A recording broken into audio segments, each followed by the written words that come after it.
Selamat pagi, Pagi juga. Bang Abai. Abang kan dari Putu Sibau ya, salah satu penggiat keraton yang sudah lama di daerah Putu Sibau.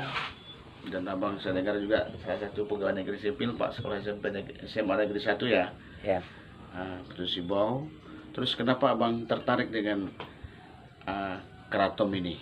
Iya. Coba abang jelaskan dari bijinya, benihnya, sampai ke cara penanamannya juga, sampai ke terus masa panennya, Iya. ya, masa perdana panen, sampai cara penanaman, sampai ke masa produksinya. Terus satu batangnya itu berapa kilo nanti dah masa produksi, terus sampai ke penjualannya.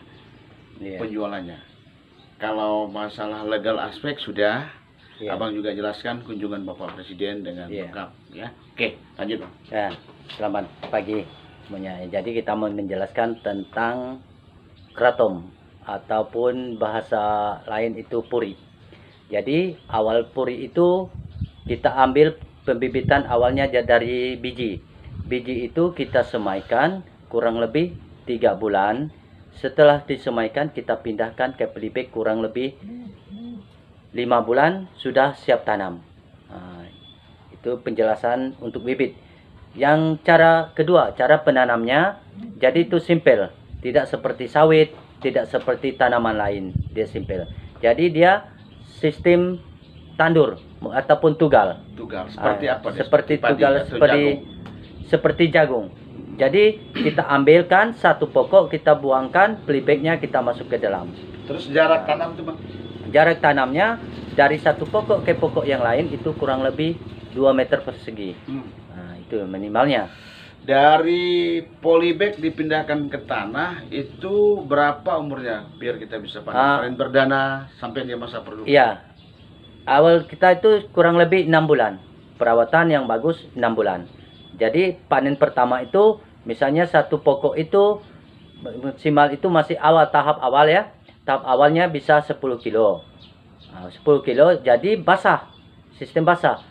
Yang kalau sudah kering itu sekitar 5 kiloan.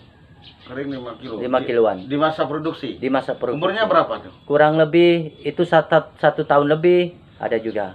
Ada juga 1 tahun sampai ke masa produksinya. Masa produksinya umurnya sampai dia tuh umur produksinya tidak misalnya 20 tahun bisa juga, 30 tahun ada juga gitu. Ini bibit apa nih Bang? Ini ada berapa jenis sih bibit keraton ini yang disebut dengan unggulan itu, bibit apa tuh?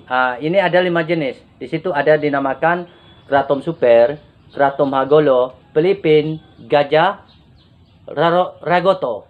Jadi ada 5 jenis. Jadi kratom yang kita suplai itu kratom yang terbaik. Gimana dengan keraton yang lokal misalnya, atau yang selain daripada yang terbaik ini super? Ada nilai nggak?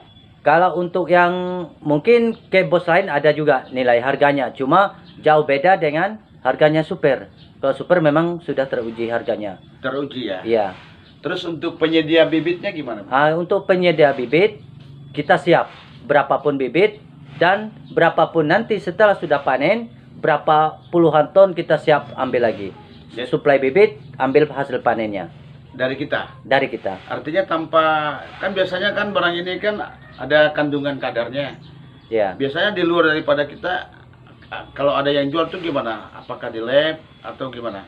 Kalau di memang, luar daripada kita? Ya, kalau memang di luar jangkauan kita, bukan bibit pengeluaran kita, itu tetap kita ambil sampelnya dulu, diuji dulu, di lab dulu. Diuji ya? Iya, diuji dulu. Di lab. Sekarang yang basah nih. Misalnya ada yang panen yang punya kita, yang super nih. Yang basah ini harganya untuk sementara ini apa nih?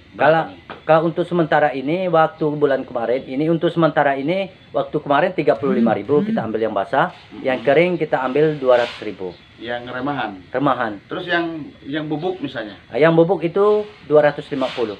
250. Udah jadi tepung. Jadi kita langsung ambil ya? Langsung ambil. Langsung beli yang kita punya bibit kita langsung datang, kita beli timbang. Iya, gitu ya? timbang.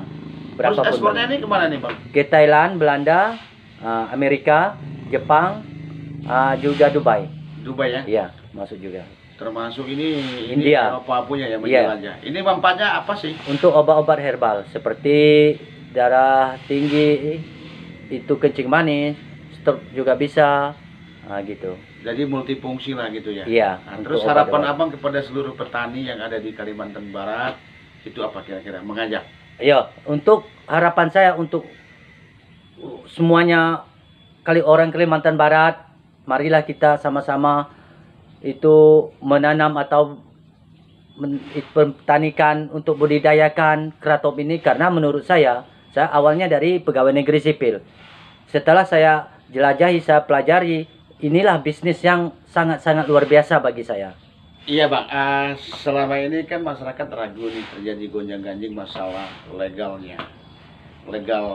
penjualannya. Iya. Ya, masalah karena ada kandungan sedikit, kata orang ada mengandung sedikit narkotika.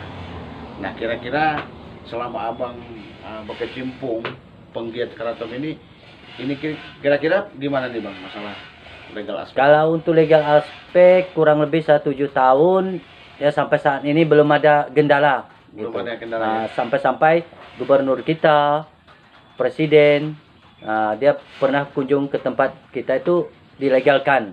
Tanggal berapa kunjungan Bapak Presiden bersama Dirjen Pertanian, Dirjen Kehutanan dan Menteri Kesehatan di Putu Sibau? Ya, waktu itu tanggal 29 bulan 11 2020. Siapa-siapa yang datang? Menteri Pertanian, ada juga Pak Jokowi, bagian kehutanan, sama Ya. gubernur kita, dan Bupati Kapuasulu. Kesehatan ada nggak? Ada juga. Karena ini kan sudah dilegalkan oleh Iya. kesehatan ya. Jadi pesan Bapak Presiden gimana? Pesan Bapak Presiden memang dia mendukung aspek untuk program ini supaya rakyat mereka menanamkan budidayakan keraton. Dan ini kan bukan tanaman liar lagi, ini adalah tanaman industri. Ya, betul. Tanaman yang harus dibudidayakan, tanaman yang harus dilestarikan dengan nilai ekonomisnya tinggi. Gimana abang selama bekerja di sini, penggiat keraton ini? Nilai ekonomi abang? Ya lumayan, memang sangat-sangat luar biasa. Untuk aspek ekonomi itu meningkat lebih jauh dibanding yang dulu-dulunya. Karena saya sudah merasakan 7 tahun, ya luar biasa. Nah gitu, marilah kita sama-sama membudidayakan keraton. Terus sekali lagi harapan abang kepada pemerintah pusat, provinsi dan daerah itu gimana? Supaya ini dipermudah. Nah, kalau menurut saya ini harapan saya untuk pemerintah, tolong di formalitas untuk masyarakat atau rakyat diberikan masukan ke Dinas Pertanian gimana untuk mengolah dana-dana, bisa misalnya lewat dana desa ataupun BUMDes, itu mungkin bisa juga. Itulah harapan saya untuk membantu para masyarakat. Nah gitu. Biar untuk pemasaran, ya pemasarannya gampang, administrasinya juga gampang gitu. Ada nggak memiliki semacam sertifikasi gitu? Untuk saat itu ini sekarang kita memang kemarin sudah kita ajukan, untuk sementara ini kita belum uruskan lagi. Kemarin saya pergi ke Dinas Kehutanan, masih tertunda. Tapi yang jelas diiyakan gitu. Ya, tapi dia mendukung kegiatan ini, bukan tertunda menolak, bukan. Artinya pesannya supaya jangan ragu untuk menanam. Iya. Kepada masyarakat gimana? Ya, untuk masyarakat jangan takut menanam. Pokoknya intinya tidak ada, barang ini sudah dilegalkan Ya. oleh pemerintah. Dan penjualannya pun oke ya. Penjualannya Kita oke. siap untuk menerimanya. Iya. Ya? Oke, makasih permisa. Yo, sama-sama. Jelaskan abang, asalnya dari mana tadi? Saya berasal dari Kabupaten Kapuasulu, di dusun Tepuai. Jadi itulah asli saya. Namanya? Namanya saya Pak Abai. Pak Abai. Ya. Oke, makasih ya Pak Abai ya. Ya, sama-sama.